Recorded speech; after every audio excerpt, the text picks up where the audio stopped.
Court is now in session.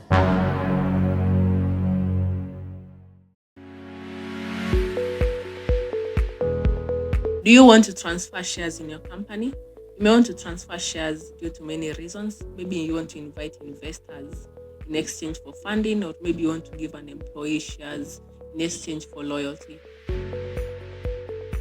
There are factors that you ought to consider before you transfer shares. This includes the number of shares, the quality, the quantity of shares, and even the type of shares that you want to transfer. Because for investors, you may want to give them preferential shares, which gives them the first priority in the share of profit.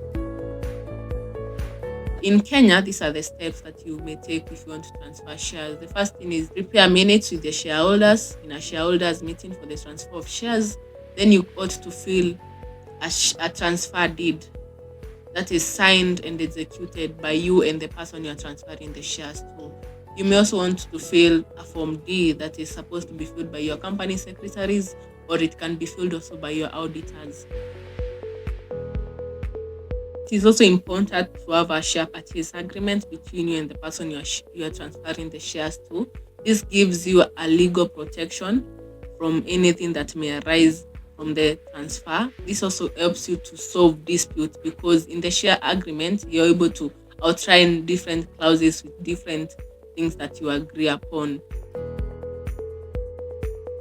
You should file the transfer deed, the Form D, and the minutes at the land registries, and you pay the stamp duty. You may also want to attach a copy of the company's interim annual returns. And after they have been assessed and franked at the land registries, you will file them at the company's e-citizen.